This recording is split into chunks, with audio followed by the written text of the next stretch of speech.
जी नमस्कार, स्वागत है आपके अपने YouTube channel SGY science classes में और मैं हूँ राममूर्ति। दोस्तों, पिछले दिन हम लोगों ने आधुनिक इतिहास के क्रम में एक सीरीज़, एक नया टॉपिक शुरू किया था जिसका नाम था कैबिनेट मिशन, और जिसमें कि हम लोग यहाँ तक डील कर चुके थे। हम लोगों ने कल जो लास्ट क्वेश्चन देखा था वो यही था कि 1946 का कैबिनेट मिशन 3 कैबिनेट मंत्रियों से गठित था। निम्नलिखित में से कौन इसका सदस्य नहीं था? तो हमारा जो सही आंसर आया था वो डी यानी लॉर्ड एमरी आया था। आज हम लोग अगले प्रश्न की ओर चलते हैं और अगला प्रश्न ये रहा आपके स्क्रीन बोर्ड पर, और पुनः उसी प्रकार का ये प्रश्न है कि निम्नलिखित में से कौन एक कैबिनेट मिशन का सदस्य नहीं है। केवल ऑप्शन अलग अलग है। तो क्या पैथिक लॉरेंस, तो ये तो थे। जॉन साइमन, स्टेफर्ड क्रिप्स या A.B. अलेक्जेंडर, तो ये भी थे, ये भी थे और ये भी थे। ये जो है जॉन साइमन, ये साइमन कमीशन के अध्यक्ष थे, यानी अपना जो सही आंसर हो जाएगा ये बी हो जाएगा। यानी जॉन साइमन जो है ये कैबिनेट मिशन के सदस्य नहीं थे। अगले प्रश्न की ओर चलते हैं और अगला प्रश्न ये रहा आपके स्क्रीन बोर्ड पर। प्रश्न कहता है कि निम्नलिखित में से इन व्यक्तियों में कैबिनेट मिशन का सदस्य नहीं था। क्या वो विलियम वुड थे, पैथिक लॉरेंस थे, स्टेफर्ड क्रिप्स थे या A.B. अलेक्जेंडर थे? तो इसका जो सही आंसर होने वाला है वो विलियम वुड्स हो जाएगा, क्योंकि ये जो तीनों हैं ये तीनों कैबिनेट मिशन के सदस्य रह चुके हैं।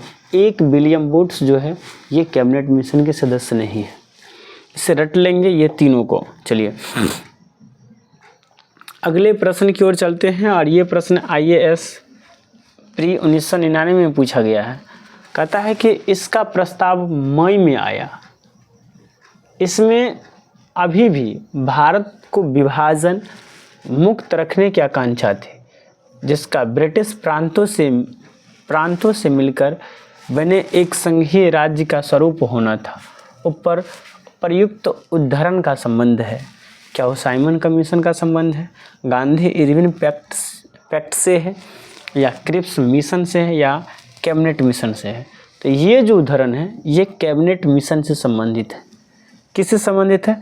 कैबिनेट मिशन से। आपको पता होगा कैबिनेट मिशन ने पूरे भारत को तीन प्रकार के प्रांत अ, ब और स में विभाजित कर दिया था।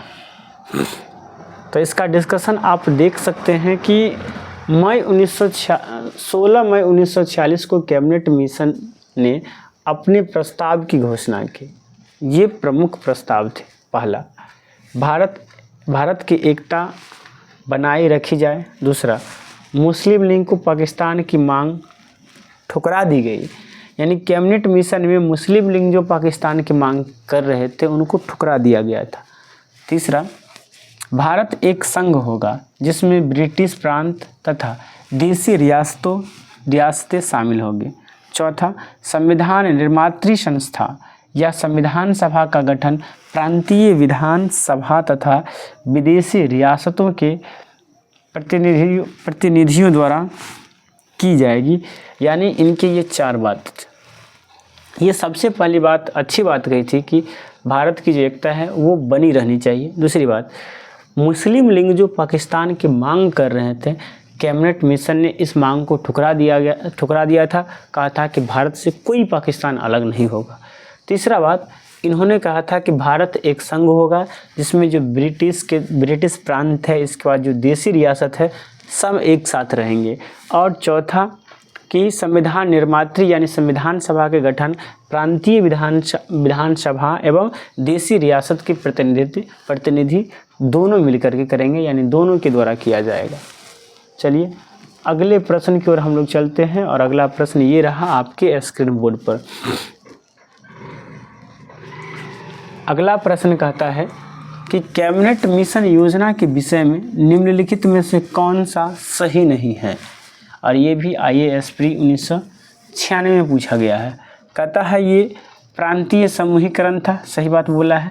ये जो कैबिनेट मिशन में ये बोला गया था कि भारत जो है वह संयुक्त रहेगा। भारत मतलब प्रांतों का एक समूह रहेगा जिसमें विदेशी रियासत यानी ब्रिटिश प्रांत भी रहेगा और देसी रियासत भी रहेगा। तो ये तो सही, हमें गलत ढूंढना है।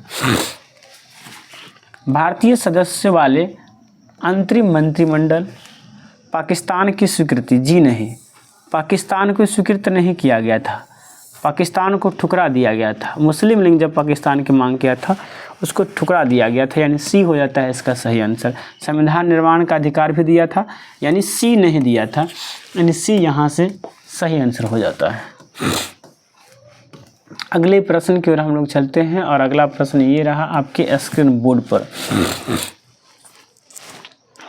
कहता है कि निम्नलिखित में से किसने वायसराय की एग्जीक्यूटिव काउंसिल के पुनर्गठन का सुझाव दिया, जिसमें वार मेंबर सहित सभी विभाग भारतीय नेताओं द्वारा धारण किए जाने थे।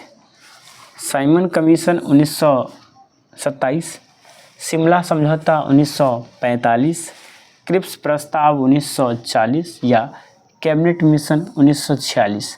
तो ये जो सही आंसर है वो कैबिनेट मिशन 1946 का है। कैबिनेट मिशन 1946 में ही वायसराय के एग्जीक्यूटिव काउंसिल के पुनर्गठन का सुझाव दिया गया, जिसमें कि वार मेंबर सहित सभी विभाग भारतीय नेताओं के द्वारा धारण किए जाने थे, यानी सत्ता का हस्तांतरण ब्रिटेन से भारत की ओर आने वाला था। यहाँ आप देख सकते हैं, कहता है कि कैबिनेट मिशन 1946 ने वायसराय की एग्जीक्यूटिव काउंसिल का पुनर्गठन कर अंतरिम सरकार के गठन की सुझाव दिया, जिसमें वार मेंबर सहित सभी विभाग भारतीय सदस्यों द्वारा धारण किए जाने थे। अगले प्रश्न की ओर चलते हैं और अगला प्रश्न ये रहा आपके स्क्रीन बोर्ड पर। IAS प्री 2015 में पूछा गया, ये बहुत अच्छा प्रश्न है। कहता है कि कैबिनेट मिशन के संदर्भ में निम्नलिखित में से कौन सा या कौन से कथन सही है या हैं। यहाँ पर कूट दिया गया है, ए केवल ए, एक और दो दोनों, एक और तीन या कोई नहीं। ये IAS प्री 2015 में पूछा गया है। कहता है कि इसने एक संघीय सरकार के लिए सिफारिश की, एक तो सही है, तो एक सही है, जहाँ जहाँ एक सही है एक सही है, तो ये गलत हो गया और ये एक सही है। अभी भी आप ना तो इसे ले जा सकते ना तो इसे, अब दो को तो छोड़ ही सकते हैं क्योंकि दो तो सही होगा नहीं, लेकिन फिर भी पढ़ देते हैं। इसमें भारतीय न्यायालयों की शक्तियों का विस्तार किया। न्यायालय का बात कहीं नहीं हुआ है, 4 पॉइंट हमने पढ़े हैं। अगला है, इसमें ICS में और अधिक भारतीयों के लिए अनुबंध दिया है। क्या इसमें ICS में अधिक भारतीयों के अनुबंध दिया है? ये बात भी नहीं है, केवल चलिए तो थोड़ा हम लोग डिस्कस देख लेते हैं। यहाँ इसका डिस्कस आप देख सकते हैं। देखिए, कैबिनेट मिशन 24 मार्च 1946 को दिल्ली पहुंचा और भारत के विभिन्न राजनीतिक दलों से एक लंबी बातचीत हुई। चूँकि भारत की प्रमुख राजनीतिक पार्टियों मुस्लिम लीग तथा कांग्रेस के मध्य भारत की एकता तथा बंटवारे के विषय में समझौता नहीं हो सका, इसलिए शिष्टमंडल ने अपने ओर से समस्या का हल प्रस्तुत किया। ये प्रस्ताव वायसराय लॉर्ड बेवेल, उस समय भारत का वायसराय कौन था? लॉर्ड बेवेल तथा शिष्टमंडल के एक संयुक्त वक्तव्य में 16 मई 1946 में प्रकाशित किए। लंबे समय की योजना के रूप में कैबिनेट मिशन यानी शिष्टमंडल ने पाकिस्तान की मांग को अस्वीकार कर दिया। कैबिनेट मिशन के अन्य सुझाव निम्नलिखित थे। क्या थे अन्य सुझाव? जरा इसको देखिए। ये 4 सुझाव थे। पहला सुझाव क्या था कि भारत में ब्रिटिश भारत तथा रियासत का एक मिला जुला संघ होना चाहिए जो विदेशी मामले, रक्षा तथा संचार साधनों की देखभाल करे और उनके लिए कर लगा सके। दूसरा, संघ की कार्यकारिणी और विधानमंडल में ब्रिटिश भारत और रियासतों की प्रतिनिधि होनी चाहिए। तीसरा, प्रांतों में केंद्रीय विषय को छोड़कर शेष सभी मामले में स्वायत्तता प्राप्त हो और शेष शक्तियाँ उन्हीं के पास हो। ये 4 थी। और 3 पॉइंट चौथा पॉइंट यहाँ है।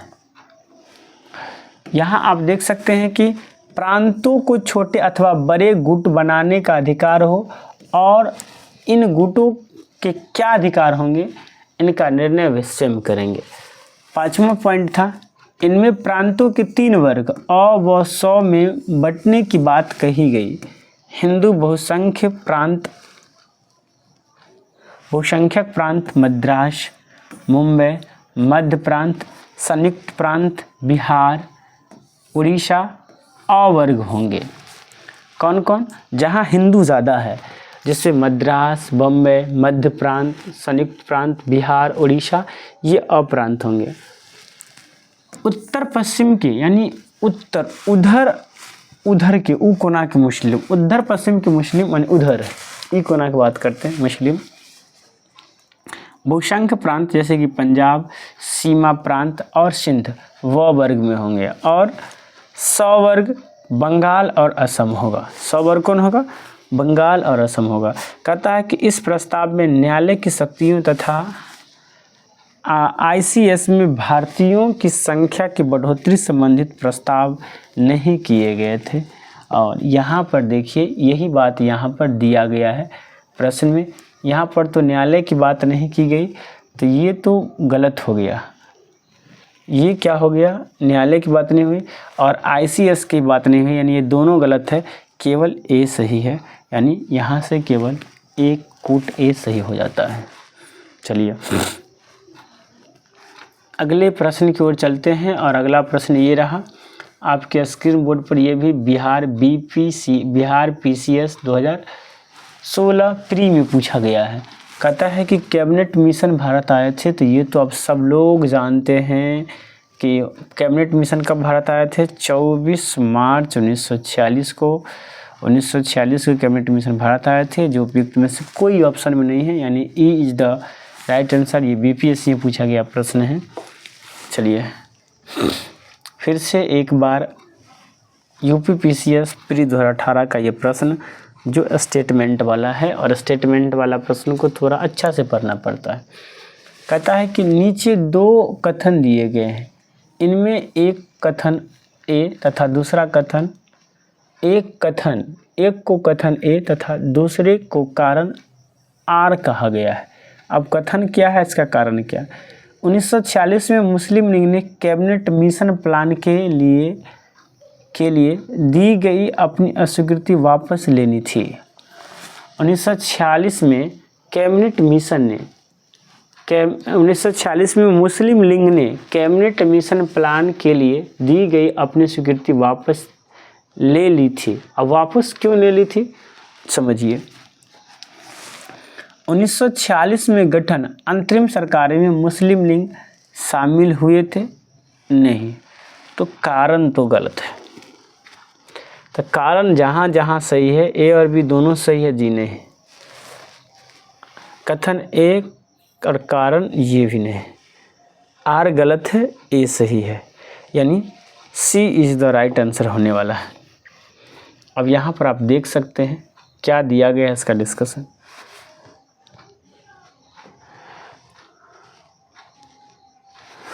एक मिनट,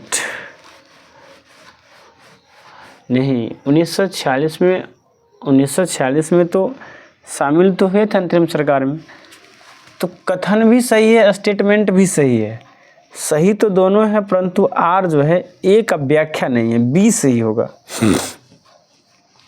अंतरिम सरकार में भाग तो लिया था, B सही होगा इसका।